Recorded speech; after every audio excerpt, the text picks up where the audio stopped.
continuing chapter 5 today? I think we're finished with 5. Or 6, or starting 6, I meant, sorry. Yeah. Okay.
Okay, we'll go ahead and get started. Can the people on Zoom see my screen and hear me?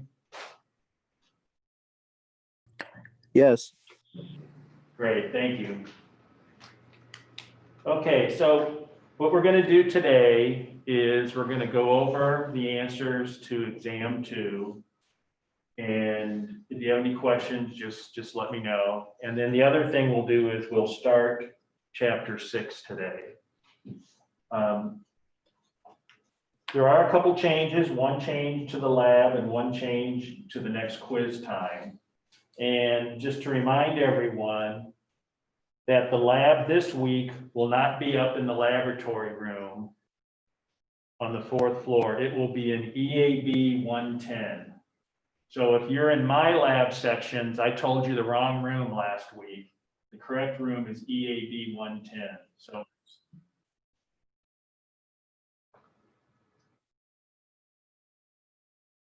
So it's just down the hall from where I'm at right now. The other thing about the labs this week and then the next 2 weeks is these are all computer-based labs. So what that means is the room is big enough that it can hold 12 people. And so all semester we've been having this kind of 2-shift thing where half the students come at the beginning of the lab period and half at the second half of the lab period. What we'll do now is everyone will show up at the beginning of the lab period and all the students, both shifts, will be working at the same time. These labs will take more than an hour and a half or so. So it is important that you get there at the beginning so you have enough time to get through. So once again, starting this week, the labs will be in a computer room here in the EAB building, EAB 110. And just to remind you of what the schedule is for the lab for the rest of the semester, we have these 3 computer labs, so 3 weeks of computer-based labs. And then after that, we have a makeup week. And so you can make up either 1 or 2 labs during your normal time period if you need to. So in other words, if you missed for some reason, you were sick or something like that, that's your opportunity to make up a lab then. Then the week after that, we'll have our final exam, which will be a test. And then that's the end of the lab. So after that, there's no more labs, there's no more tests, anything like that for that. Any questions about the lab stuff I just mentioned? Oh, and just to remind the people who are on Friday afternoon, I'll be substituting for Professor Scott since she has a previous commitment she needs to do. So, okay. The other change with regards to class that I said there was going to be is the next quiz 3 is on chapter 5, and I'm going to move that up to Wednesday. So this Wednesday we'll have the quiz on chapter 5 rather than the following Monday. The reason for that is we got through chapter 5 a little quicker than I was expecting. And so I don't want to get too far ahead before we have the quiz on 5 and then the exam on 5 and 6. So I don't want to get it too far into 7 and that before we close these out. So just to repeat again, labs this week, starting this week, will be in EAB 110. No more of the 2 shifts, so everyone should come at the beginning of their lab period. And then quiz 3, which is on chapter 5, we'll have this Wednesday. So this Wednesday, we'll start with working on lecture part of chapter 6, and then about halfway through, we'll stop, and then I'll give you the quiz. Okay? Any questions about any of that? Excuse me, Professor, could we maybe talk after class about it? Something? Yeah, who is this? This is Ezra. I'm on Zoom. Okay. Yeah, I think I know what you're referring to. Is it referring to the message you sent earlier? Yes. Yeah, we can touch base on that, sure. Okay, thank you. Okay, so let's take a look at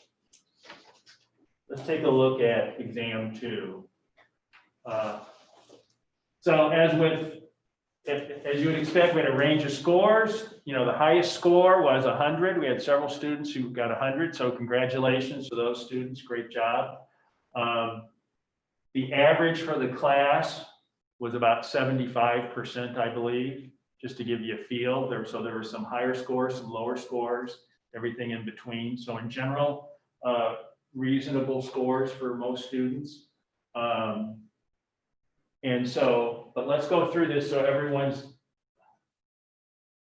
comfortable with the answers. And so if you missed something, you can maybe see now where your mistake was. This is also posted on Canvas, so if you want to look at it later more closely, you can. But I would like to go through this morning. So the first question, how many mils of 10 molar NaOH would you need to make 1 liter of 0.01 molar NaOH? So this question was pretty similar to what you had to do in the lab, one of the lab experiments, where you had to determine how much of the more concentrated solution you had to pipette out to make a more dilute solution. So you wanted to use that M1 V1 equals M2 V2 type approach. If you did that and substituted for M1 to 10 molar, V1 is what you're trying to solve. That's the mils of 10 molar NaOH that you would need. That would equal the 0.01 molar NaOH and the volume of 1 liter.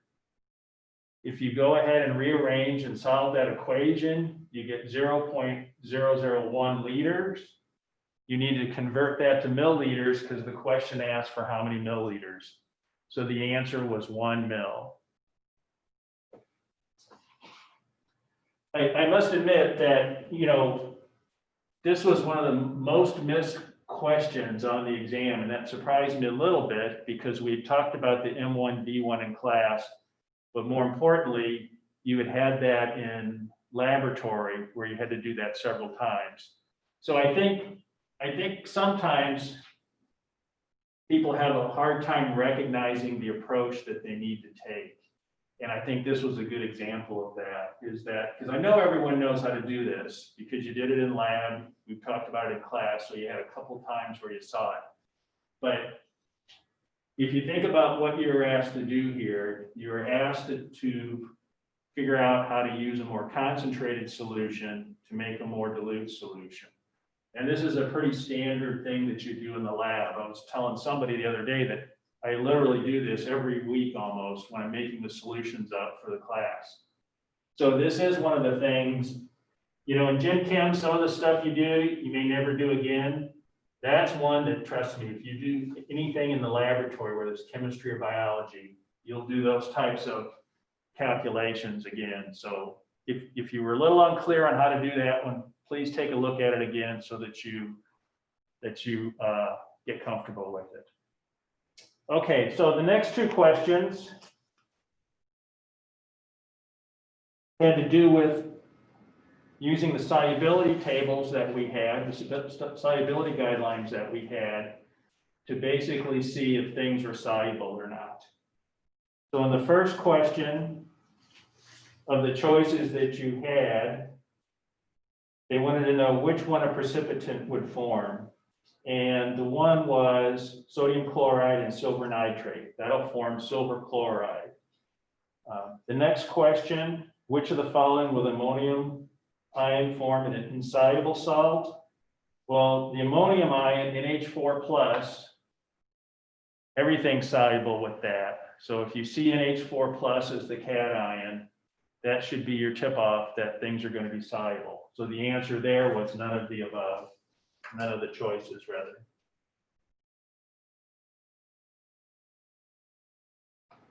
So if you had difficult with those 2 questions, I would suggest going back and taking a look at those solubility tables just to make sure you're comfortable reading them and understanding them. Number 5, the net ionic equation for the reaction between aqueous nitric acid and aqueous sodium hydroxide is. So on this question, you had to first of all, remember what we meant by net ionic equation.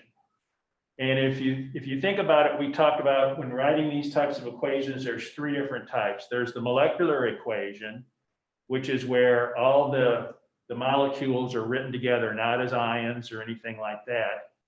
And that's how we did a lot. We typically do our balancing of equations or with those molecular equations. And then the next thing was the ionic equation. And that's where you decide, does a particular molecule dissociate or not? And if it dissociates, you'd write it as its cation plus its anion.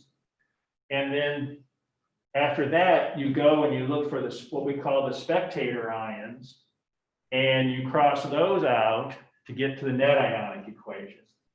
So in this question, it was that third one that we were interested in, the net ionic equation. So if you wrote out the ionic equation, you'd have H plus NO3 minus plus Na plus OH. And so then if you do the exchange, so that's the metathesis reaction that we talked about. So you exchange the cations basically. And so now you have the sodium with the nitrate and Na plus NO3 because that's dissociates. And then you have the proton plus the hydroxide and that forms water. So if we then have our ionic equation, then you would go and you would look on the reactant side and the product side and see if there's any ions that look exactly the same and can we cancel out.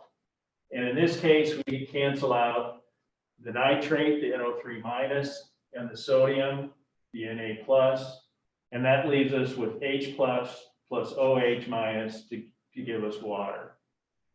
So once again, you needed to recognize what was being asked for with the net ionic.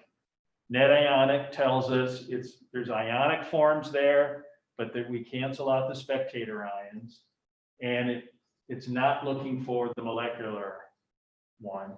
Then once you figured that out, then you needed to go and express it, thinking about solubility rules and things like that, and then cross out those spectator ions.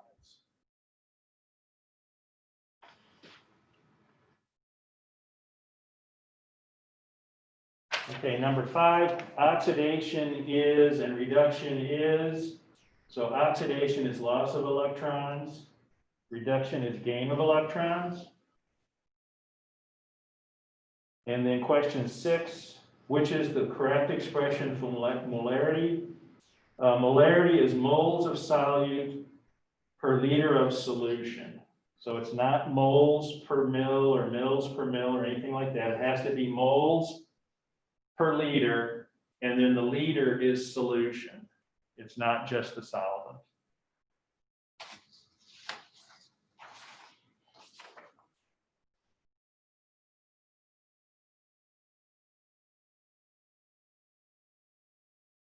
Okay, question 7. Which solution contains the largest number of moles of chloride ion? So in this question, you were given a volume in mils, and you were given a molarity, and then you were given the molecular formula for the compound. So in each case, you needed to change the mils to liters, because as we just said, our units for molarity are moles per liter. And so you would multiply those liters times the molarity. But the other thing you needed to take into account is how many moles of chloride were in each of the molecules. So for instance, in the first one, barium chloride, it's 0.01 times 2 times that molarity of 0.5 to give you 0.10. For the second one, you would have 1 mole of chloride. So there's just a 1 there, and then finally the ferric chloride has 3. So there's 3 there. So you had slightly more moles of chloride ions in the FeCl3 solution than the others.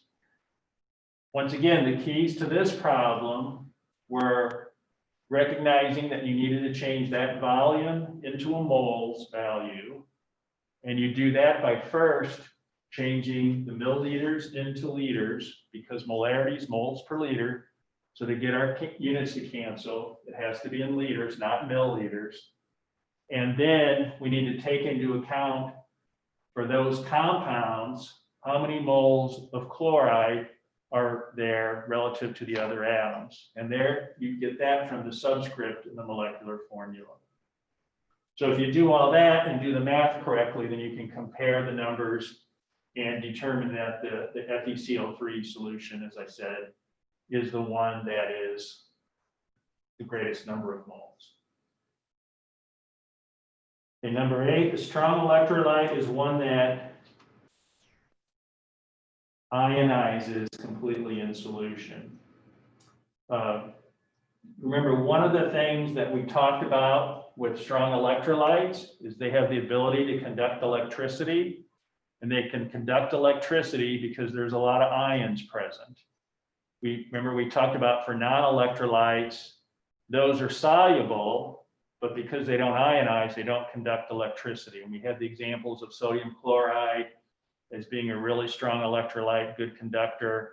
And we talked about sugar, for instance, dissolving in water, but not being a good, it doesn't dissociate, so it's not a good conductor of electricity. There's no ionization there.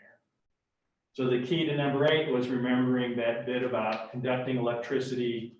To conduct electricity, you have to have ionization.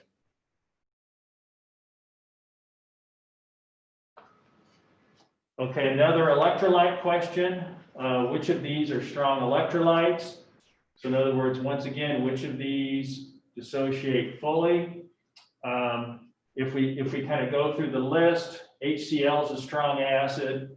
The second one is a weak acid, acetic acid, and then ammonia is a weak base. And KCl, that's a strong electrolyte also. We know potassium chloride dissociates fully. So the answer there was HCl and KCl.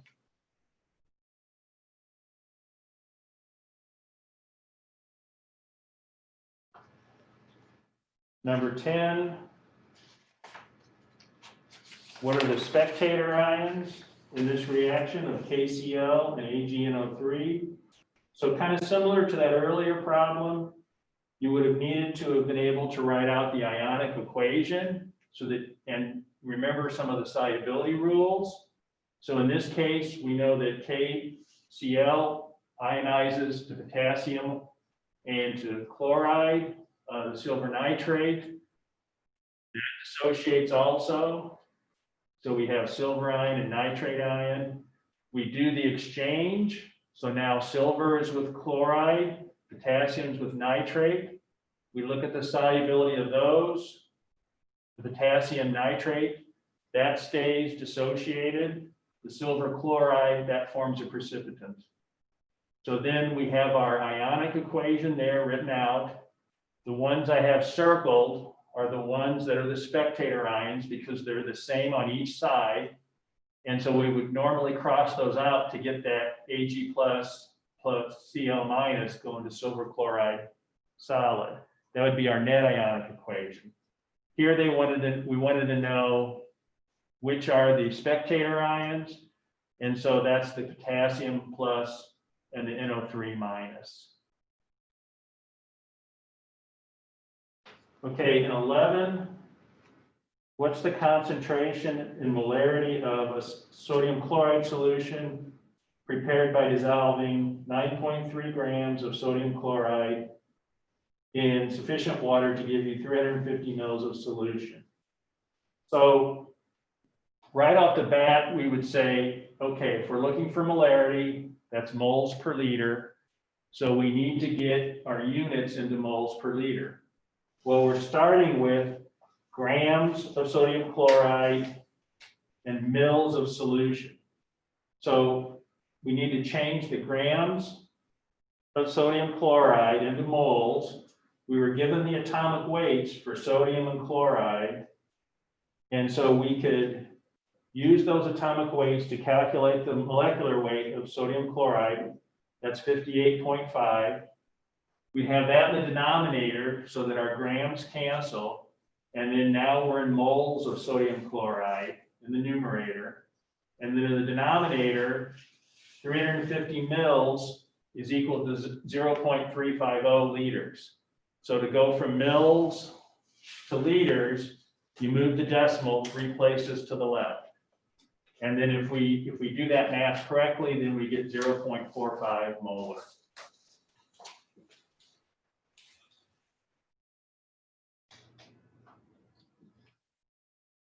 Number 12, which reaction is not a combination reaction? The answer is the last one, methane plus oxygen going to CO2 plus water. If you recall, we said that when we have oxygen as a reactant in CO2 and water as a product, that's a combustion reaction. So even though you are combining things there, because of that CO2 and water production, that was how it will be defined as a combustion reaction.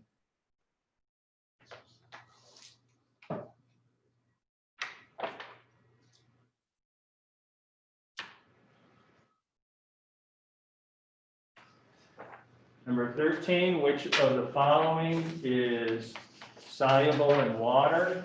So once again, this is referring back to those solubility tables, those solubility guidelines, and getting a feel for which of these, and AgNO3, silver nitrate, is the one that's soluble in water. The others are all insoluble. In 14,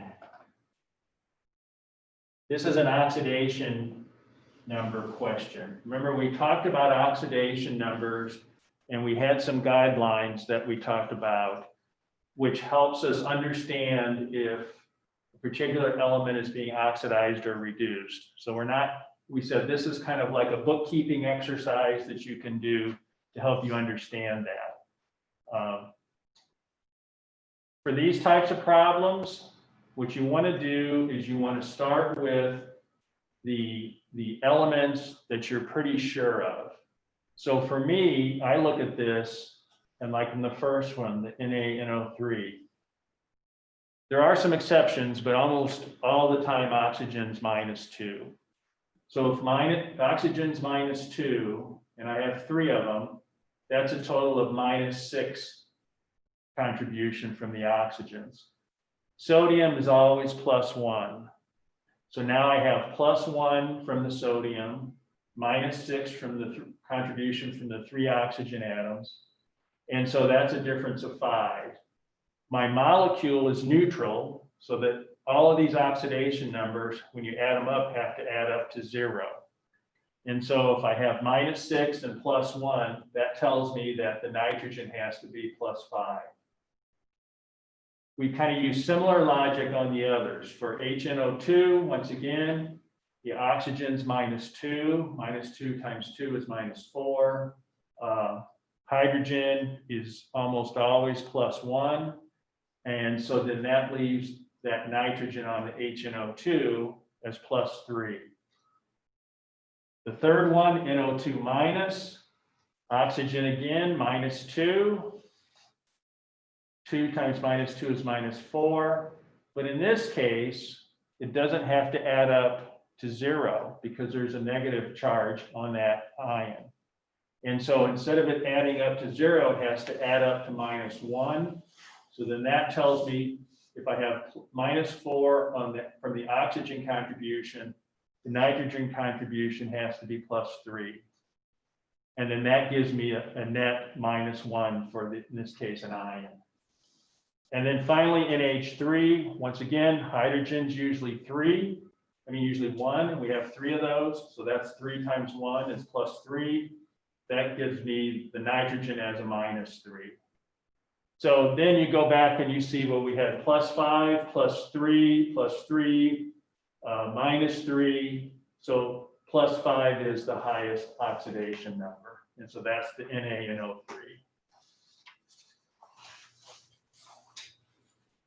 Okay, number 14. how many grams of H3PO4 are in 155 mils of a 3.50 molar phosphoric acid solution. And then you're given atomic weights for hydrogen, phosphorus, and oxygen.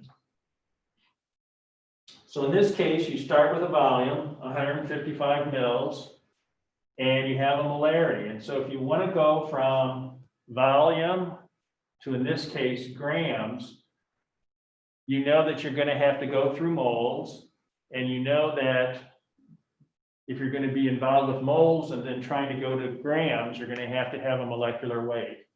So we start with that 155 mils. We know molarity is always moles per liter, so that has to be moved into liters units rather than mils. So that's that moving the decimal point 3 places to the left to change from milliliters to liters. So now we have 0.155 liters. We arrange our molarity so that the liters is in the denominator so that it will cancel out the units on the liters that we started with. And now we're into moles. And then we calculate the molecular weight of the phosphoric acid. So that would be 3 times the atomic weight of hydrogen plus the atomic weight of phosphorus plus 4 times the atomic weight of oxygen. We add all that up and we get 98.03 grams. And the grams is in the numerator because we want our moles to cancel, because we want grams to be our final units. So if we set the problem up correctly and then did the math correctly, then we get 53.2 grams. So once again, here, some things we had to be aware of. We had to go and take a starting volume of mils and convert it into liters, remembering that molarity is moles per liter. That's why we had to do that. And then if we wanted to change from moles to grams, we needed to calculate a molecular weight for the phosphoric acid using those atomic weights in the molecular formula. And then it's setting things up in the proper numerator or denominator location so that our units would cancel. And then we get our final answer in grams.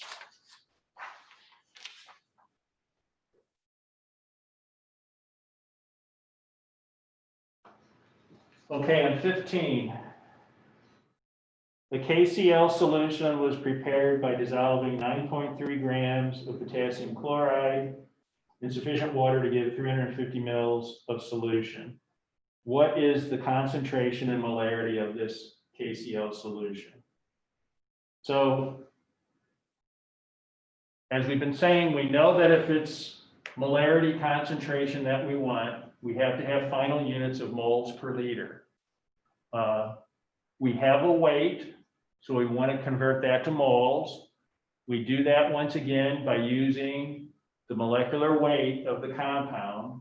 So in this case, it'd be the atomic weight of potassium plus the atomic weight of chlorine, and that's the 74.6 grams. In this case, that gram value has to be in the denominator so that our units cancel. So our grams KCl cancels grams KCl, and then gets our numerator into moles. And then in the denominator of all this, we need to have that into liters. And so once again, we were starting with 350 milliliters.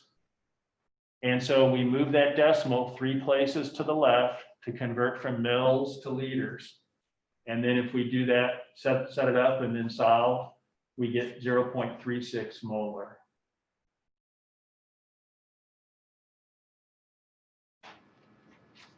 Okay, 16. Balance the following equation. So when I did it, the first thing I balanced was, I balanced the carbons. And so I had 8 carbons on the left-hand side, and by putting an 8 in front of the CO2, it balanced my carbons out. Then the next thing I did is I looked at my hydrogens. And I had 18 hydrogens on the left. And if I put a 9 in front of the water, then I have 18 hydrogens on the right. So those were the first two things that I balanced. That left me to balance the oxygens. And if you go through and you add up the oxygens on the right-hand side, you had 16 from the CO2 because we had an 8 in front of that. And we had 9 oxygens from the water because we had a 9 in front of that. So that's a total of 25. Since I'm using O2 to balance, the easy way to do that is to put that 25 over 2. And so then you have C8H18, 25 over 2, O2, then 8 CO2, 9 H2O. The problem there is that we said we don't want fractional coefficients. We want whole numbers. So then we go ahead and we multiply each of those by 2 to get rid of that 2 in the denominator in front of the O2. And so that leaves us with 2 C8H18, 25 O2, 16 CO2, and 18 H2O. Any questions so far on any of these? Okay, we'll keep going then. 17, calculate the percentage by mass of nitrogen in PT, Cl2, and H32. And you were given the atomic weights for each of the elements. So what you needed to do was, since there are 2 NH3 groups, that tells me there are 2 nitrogens. So we have 2 times the atomic weight of nitrogen in the numerator. And then the denominator, we're going to add up everything to get the molecular weight of the compound. So it's 1 times the atomic weight of platinum, 2 times the atomic, plus 2 times the atomic weight of chlorine, plus 2 times the atomic weight of nitrogen, plus 2 times 3 times the atomic weight of hydrogen. We have that ratio then, and then the 100 comes from, we wanted a percentage. And we've said before that when someone says they want a percentage of something, that means you multiply it by 100. If you go ahead and do that then and do the math correctly, you get 9.33%.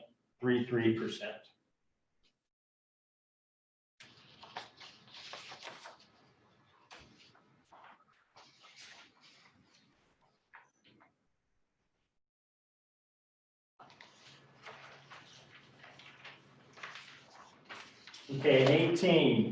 How many molecules of CH4 are in 48.2 grams of this compound? So as soon as you see someone asking for molecules or atoms, that should give you a tip off that you're going to have to use Avogadro's number. And if you're going to have to use Avogadro's number, then you know you got to get things into a moles unit, because that's that transition, molecules per mole, atoms per mole. And so here, if we're starting with grams, we know that to get from grams into moles, we need to use the molecular weight. So we were told 48.2 grams of methane is what we started with. We can calculate that molecular weight.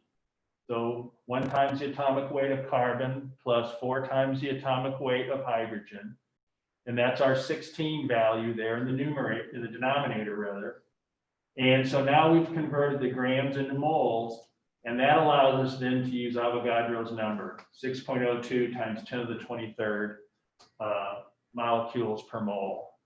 And then if we did the math correctly, and this goes back to having confidence in using your calculator and the scientific notation buttons on the calculator, you'd get 1.81 times 10 to the 24th.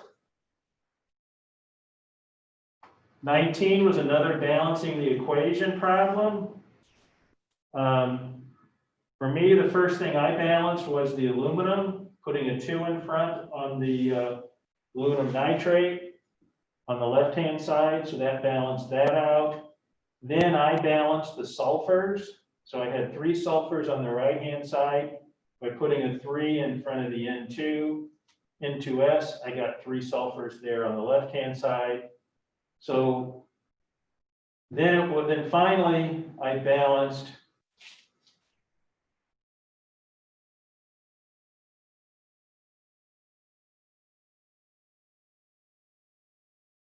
the nitrogens out, and that winds up with 2, 3, 1, and 6 is the coefficients.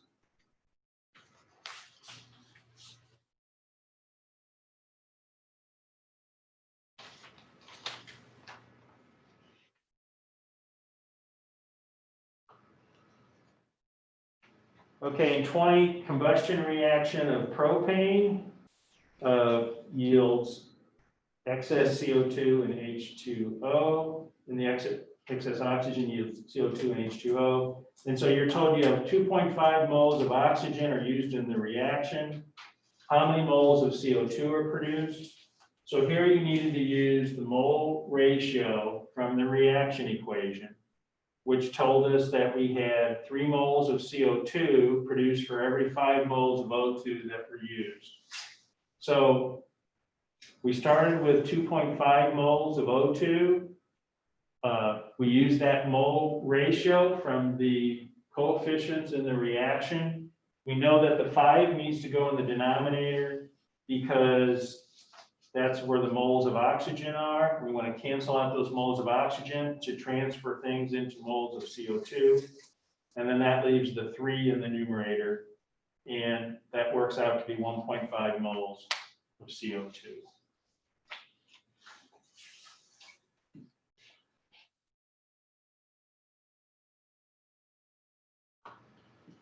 '21, solid aluminum and gaseous oxygen react in a combination reaction to produce aluminum oxide. And then we're given the formula there. The maximum amount of aluminum oxide that can be produced from 5 grams of aluminum and 5 grams of O2 is what? And so this is a limiting reagent problem. So the first thing you needed to do was to figure out which of these two, the aluminum or the oxygen, was going to be your limiting reagent. And so we have a number of grams of each of those. And so we want to find out how many moles of each of those that is, because that's how we compare things in reactions. We work in moles. So by using the atomic weight of aluminum and the molecular weight of O2, we convert each of those into moles. And we see that that's 0.185 moles of aluminum and 0.156 moles of O2. That ratio of the aluminum to the oxygen, if we divide those two, is 1.19. We know from our balanced chemical equation above that the ratio of those reagents on a molar basis is 4/3. So that, if we divide 4 divided by 3, that's 1.33. So what that tells me is that since the 1.19 is less than 1.33, the aluminum must be the limiting reagent, because my numerator isn't big enough. I don't have enough stuff in the numerator. And in the way I set this up, the aluminum was in the numerator. So it doesn't matter at this point how much oxygen I have. The reaction is only going to form enough aluminum oxide based on how much aluminum I have. So once I determine that that aluminum was the limiting reagent, then I go ahead and I use that 0.185 moles of aluminum, and I use that mole ratio of 4 moles of aluminum produces 2 moles of aluminum oxide, set up that mole ratio where the 4 is in the denominator so that moles of aluminum cancel out. Now I'm in moles of aluminum oxide. I need to convert that into grams because I wanted that ultimately in grams. And so then I used the molecular weight of aluminum oxide, which is 102, and have that 1 mole of aluminum oxide in the denominator to cancel those units out, and I get a value of 9.4. So in my opinion, this was probably one of the more difficult problems in the quiz. I mean, the exam. So if you got this right, congratulations, good job. Because you had to do several things here. All things that we talked about and all things that I think you knew how to do, but you had to piece it together correctly. And the big thing was figuring out which is the limiting reagent. And to do that, once again, you had to get things into moles. You had to use the stoichiometry of the reaction to figure out which of those reagents was the limiting reagent. And then from there, go ahead and then change that from moles into grams of aluminum oxide. Okay, 22. Calculate the formula weight of ZnClO42. So that was a case of using the atomic weights of the elements and then getting the coefficients correct. So 1 zinc, 2 chlorines, 4 times 2 oxygens. And then you do the math and add those up to get 264.3.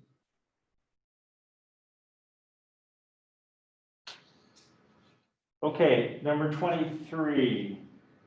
What is the empirical formula of the compound that is 66% carbon, 11% hydrogen, 22% oxygen by mass? Remember when we talked about these kind of problems, we said that what you want to do is you want to assume 100-gram total. So then we can call each of these 66.6 grams, 11.2 grams, 22.2 grams. And then we change each of those to moles. So hydrogen 1, carbon's 12, oxygen 16 for their atomic weights. And then once you get them converted into moles, you had 5.55, 11.09, 1.39. But we're not finished yet because we don't like fractional values when we write molecular formulas. And so the easiest way to get them into all whole numbers is to take whichever one is the lowest moles value. In this case, it was the oxygen at 1.39 moles and divide them all by that. If we do that, then of course the oxygen's 1, the hydrogen is 8, and the carbon is 4.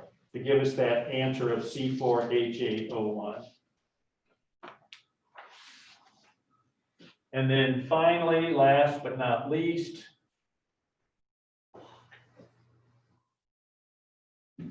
if a reaction theoretically could produce 4.79 times 10 to the 8th grams of water, but experimentally it produced 4.01 times 10 to the 8th grams of water, what's the percent yield? So when we talked about this in class, we said that to get a yield, you take the experimental value and divide it by the theoretical value. And then since we want a percentage, we multiply that by 100. And so that's what we did here. The 4.01 times 10 to the 8th divided by 4.79 times 10 to the 8th. And then that times 100 gives us 83.7%. So hopefully if there was something you were a little confused by, this helped. If not, please ask questions or send me a message or something and I can try and explain it again. This is posted again, once again in Canvas. So if you want to take a look at it later, you can do that. Any questions on this before we move on to chapter 6? Okay, so give me a moment and I'll pull up chapter 6 and then we'll start talking about that.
Okay. Can everyone see the slides? Yes. I'll assume you can see the slides then. Okay, so to me, chapter 6, could have been a chapter that was done earlier, could be done now. But this is really, to me, where we kind of start talking about kind of the base chemistry stuff of atoms, electrons, how they're configured, things like that. And you'll have a lab coming up. It's not this week's lab, it's next week's lab, I think, where we talk about atomic structure. And then after that, talk about molecular structure. So I would say in general, there's less math on this, but it can be a little bit confusing. And so, but it really starts telling us a little bit about, if we think about when we did this spectrophotometric labs, and just that whole thing of interaction with energy and molecules and how that works. This is really kind of the start of discussing some of that. Like I said, first we'll talk about it with regards to atoms and then expand into molecules. But this is really kind of the start of getting into some more basic understanding of what goes on when molecules interact with energy. And when we say energy, we're usually talking about light. So, as it says here, we're talking about electronic structure. That's the arrangement and energy of the electrons. So those electrons really are the key to how these molecules and these atoms interact with light and energy. A lot of the electronic stuff that we have today really centers around some basic understanding of this kind of stuff and moving electrons around. And we'll also talk a little bit about how when we talk about a lot of this, it has wave properties. It has some dual properties, but one of them is waves. And that's always a little odd to think of this as waves. But we'll talk about that a little bit and what that means as well. So to understand the electronic structure that we're going to be talking about, you need to understand just the nature of electromagnetic radiation. And when we say electromagnetic radiation, what we're talking about is light. So we're talking about light has a wide spectrum of wavelengths, and we'll talk about what a wavelength is and things like that. But that's what we're talking about when we say electromagnetic radiation. It's basically light that's coming in. And so the electromagnetic radiation moves as waves through space, and it's at the speed of light. So all light moves at the speed of light. Doesn't matter the wavelength, it still moves at that same speed. And the distance between the peaks on waves is called the wavelength. And that's lambda, that little symbol that looks kind of like an upside down Y. And so if you look at the cartoon up on top, or if you think about if you've ever been at an ocean or somewhere that had waves, you see those crests right in it. And so that's really what they're talking about with the light, is there you see in that cartoon, it looks kind of like a water wave to me. And from one peak to the other, that's the wavelength. So wavelength actually means the length of the wave. And so if you think of that wave going, you have peaks and valleys, and from the peak to peak is the wavelength. And then in the bottom, you have that downward, that trough thing. So that's what we're talking about when we talk about light. So when we say something is, 200 nanometer wavelength, we're talking that from one peak to the next peak is 200 nanometers. And remember, a nanometer is 10 to the minus 9th meters. So that gives you a feel for just how small we're talking about when we talk about the lengths of these waves. Okay, so the number of waves that pass through a given point per unit of time is called the frequency. And so frequency is just what you think. If someone say, what's the frequency you buy coffee, for instance? Well, I buy it once a day or twice a day or once a month or whatever. That's same thing here. How many times does this happen? And so what you see on the right-hand side, the two figures, you see if that straight black line that you see drawn in the middle there by the letter going across, if that is a unit of time, you see the A has less wavelengths in it than B does. So B would have a higher frequency. So what it means is frequency is just how often do you get the peak to peak in a specific set time. And so in these examples,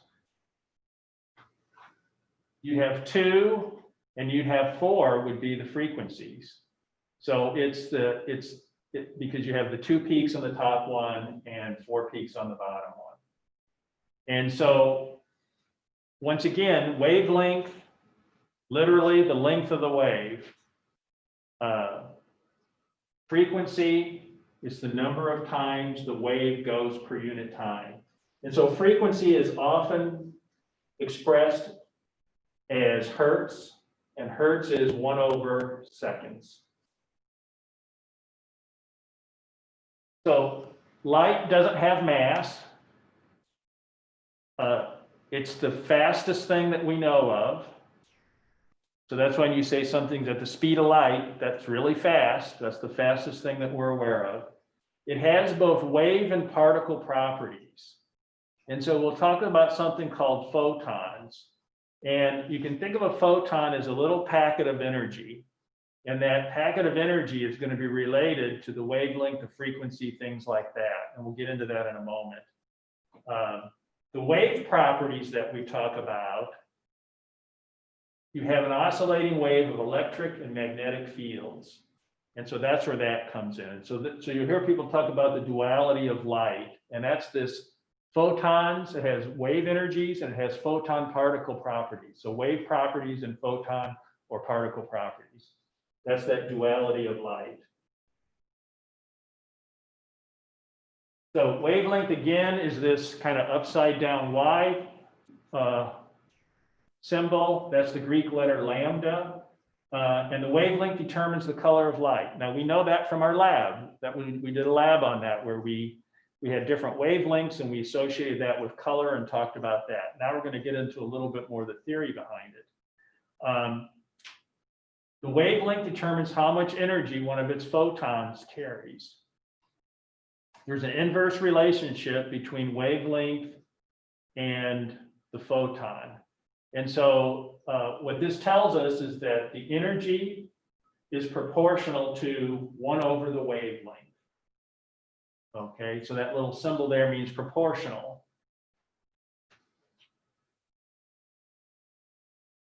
Frequency, which is sometimes drawn as a V, but really it's this Greek letter nu, which is kind of V-like looking. And so that's the number of cycles or crests that we talked about that pass through the stationary point in 1 second. So the unit is 1/seconds, but that's called the hertz, H-E-R-T-Z, and abbreviated H, capital H, small z. So you'll see it reported both ways. You'll hear it, you'll see it 1/seconds or S to the -1. You'll see it expressed sometimes that way. But it's also called a hertz. Just like the energy, the frequency has an inverse relationship to wavelength. And so remember here, we said that energy was proportional to 1 the wavelength. if we look at this relationship here, we see it's the same thing. Frequency is proportional to, in this case, c is the speed of light. So c over wavelength. So once again, just as energy was proportional to 1 over wavelength, so was frequency. So what that tells us, though, is frequency and energy are directly proportional. So here we have frequency equals the speed of light divided by the wavelength. The wavelength in this formula is usually expressed in meters, and speed of light is meters per second.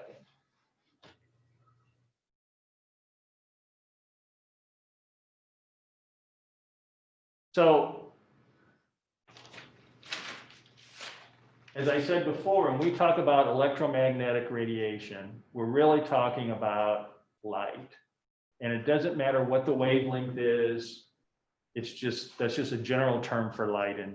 And so in this chart, we show some of the wavelengths going from gamma rays to X-rays to ultraviolet. Then they've kind of broken out the visible here and show you the different colors of the visible spectrum, in infrared, microwave, radio waves, FM, then AM. And so what you see is, as you go from left to right, you get to longer wavelengths. So we have longer wavelengths for AM radio and FM radio than we do, say, for X-rays. If we have a long wavelength, is that high energy or low energy? Low energy. It's low energy, right. And that goes back to what we said over here. If that wavelength in the denominator there is a big number, then that energy number is going to be smaller, okay? So big wavelength, small energy, and then vice versa. Same with the frequency, okay? So once again, looking at that spectrum, gamma rays, that's the highest energy. You get those by doing some type of nuclear transformation. X-rays, that's produced by ionization reactions. And those X-rays, that's like if you break your arm or something, you go to the hospital, get an X-ray.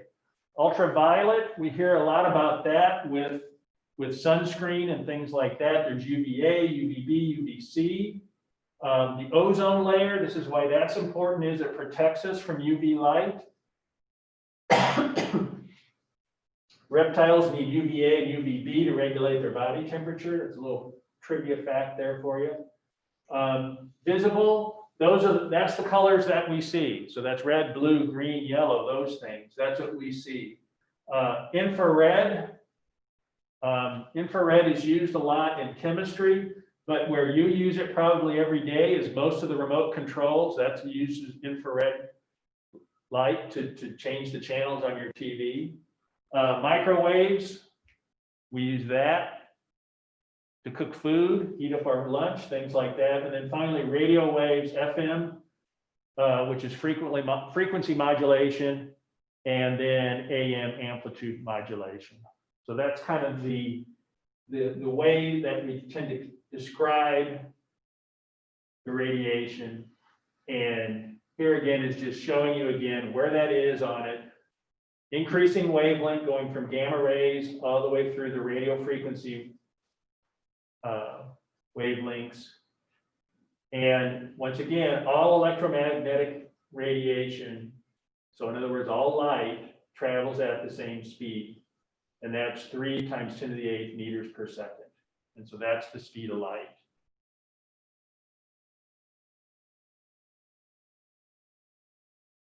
Okay, let's talk a little bit about how we express this stuff. So we've talked about this a little bit early on, but let's just go over it again. So for UV and visible light, you usually talk about it in terms of nanometers. So that's the 10⁻⁹ meters. Infrared is usually in micrometers, which is 10⁻⁶. Microwave is millimeters, 10⁻�3, or 10⁻² in centimeters.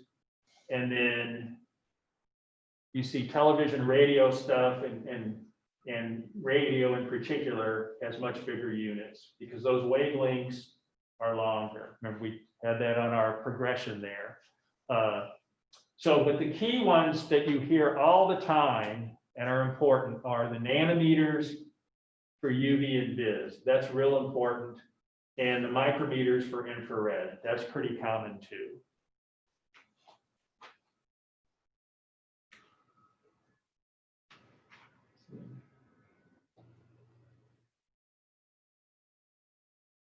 So we talked about the wave nature of light, and that explains some things, but it didn't explain everything.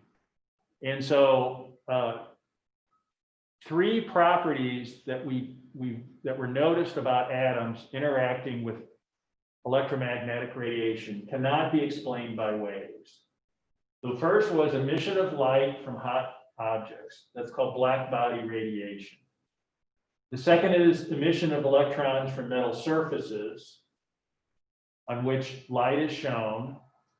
In other words, you shine light on it and you can get emission of electrons from the metal surface. That's the photoelectric effect. And then finally, emission of light from electronically excited gas atoms, and that's an emission spectrum. So let's talk about each of those a little bit in a little more detail.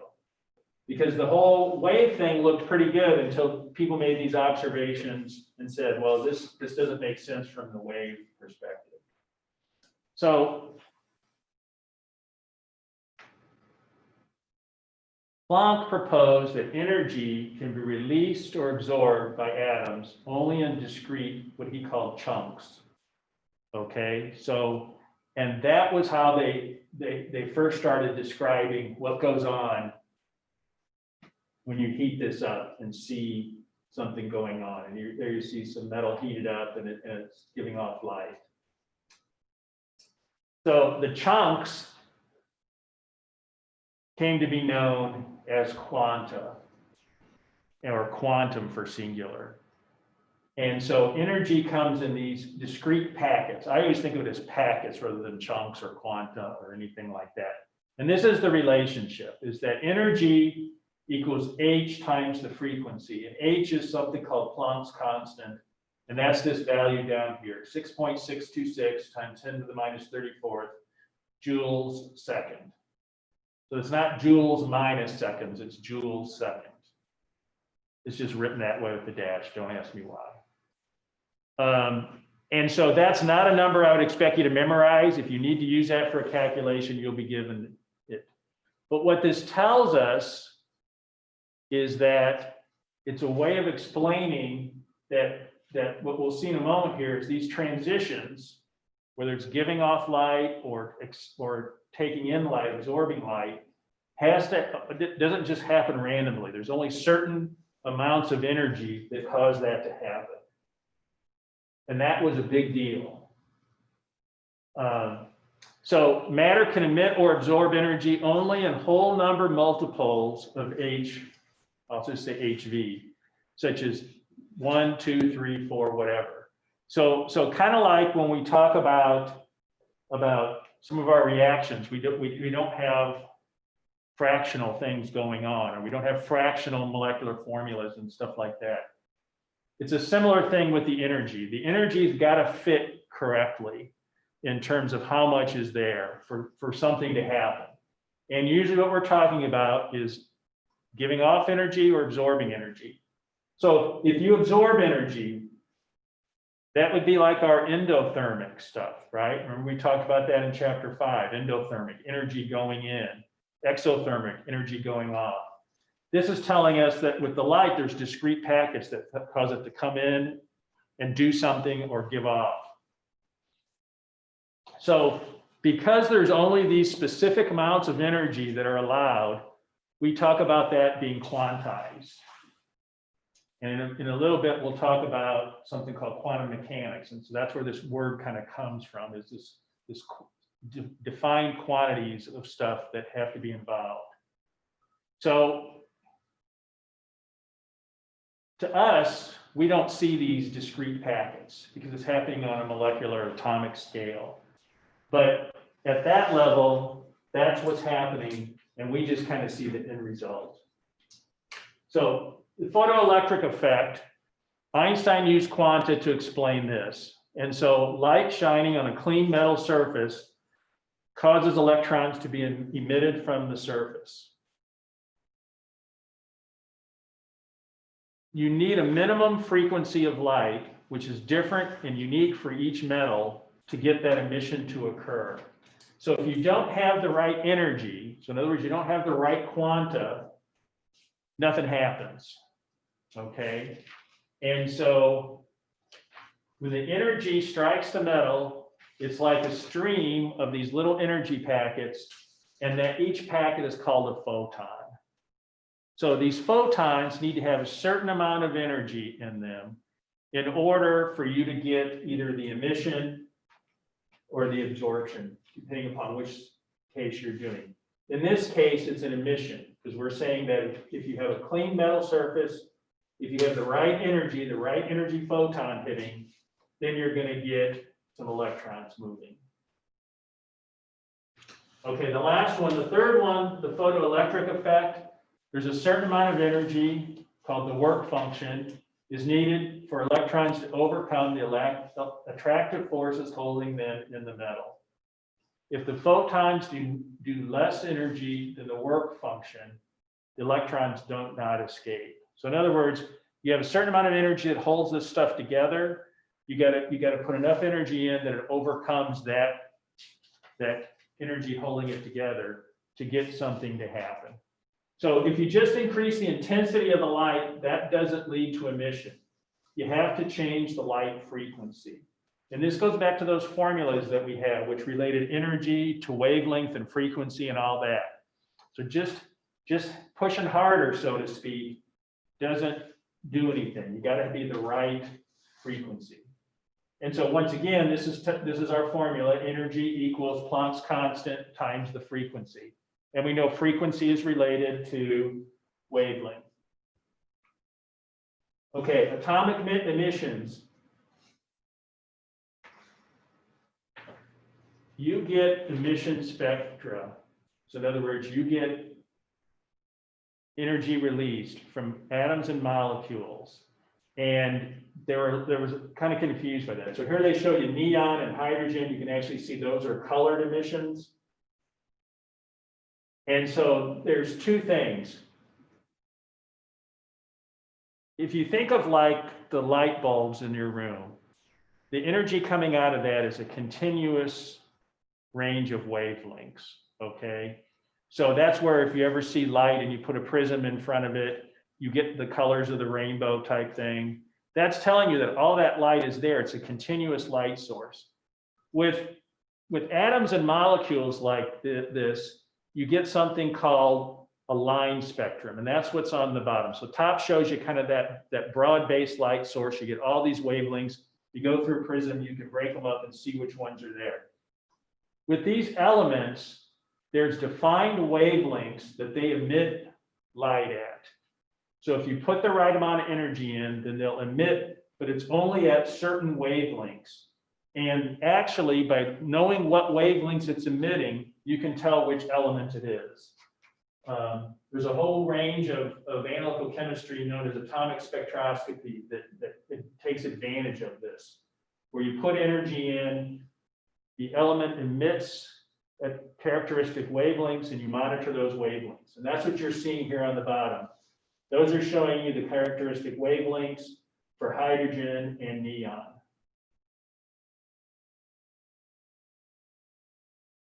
Okay, the Balmer and Rydberg did some work which helped explain the hydrogen spectrum, and that's the picture you see up on top, tried to explain those wavelengths.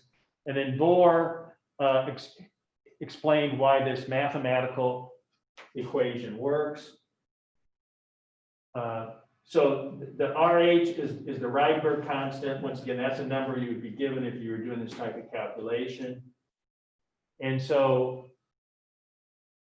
when we look at Bohr's model, And now here's where we're starting to get into understanding these transitions that occur on an atomic level. So only orbits of certain radii corresponding to specific energies are permitted for the electron and a hydrogen atom. So we see over here on the right in the picture, so energy is on our y-axis. And so that's the minus 218, minus 20, minus 100, 0. And what we see is where you see n equals 1, that's called the ground state. So that means the atom's sitting there. In this case, it's a hydrogen atom, and nothing's really going on. No one's shining light on it. But then, if you put the right amount of light in it, it doesn't just go randomly up. It goes to defined levels. And so that's like the n equals 2, n equals 3, n equals 4. Those are called the excited states. So it's sitting there at the ground state, it's sitting there resting, so to speak. Then you put some type of energy into it. It's got to be the right energy. It's got to be the energy, in this case, that is exactly from n equals 1 to n equals 2. And if it put that amount of energy in, then you have a transition. The electron is able to go up. You get a photon is emitted as it comes back down. So the photon goes in, it's absorbed up to that energy level, and then it'll come back down and you have a photon emitted. So it's that critical energy, and a lot of stuff, by knowing, and there's ways to calculate some of this stuff, you can calculate out what those energy transitions are. And from that, you can go and then know, you can get characteristic information about atoms and molecules based on some of this. Okay, we're just about out of time, so we're going to stop there for today, and then we'll pick this up on Wednesday. Just to repeat what I said at the beginning of class, this Wednesday we are going to have a quiz on chapter 5, okay? And then the other thing that I mentioned is that starting this week, labs will be in EAB 110. All right, so we'll pick up here on Wednesday. We'll spend the first half of the class talking more about chapter 6, and then we'll have the quiz on just chapter 5. Okay, thank you.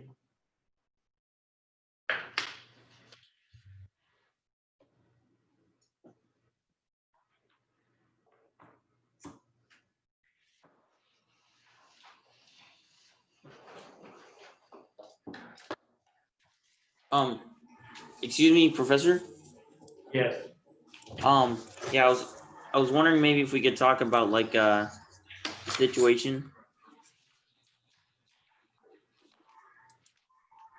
Yeah, hold on a second, okay? Yep.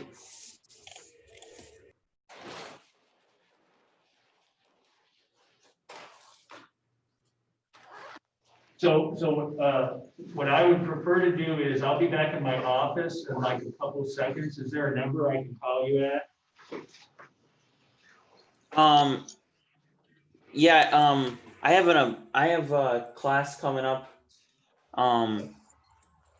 Can we maybe like talk in the afternoon, maybe at like 1? Yeah, I think that sounds good. Okay. All right. Yep, thank you. I can email you my phone number if you want, or something like that, or. Yeah, that would be good. Okay, Thanks. thank you.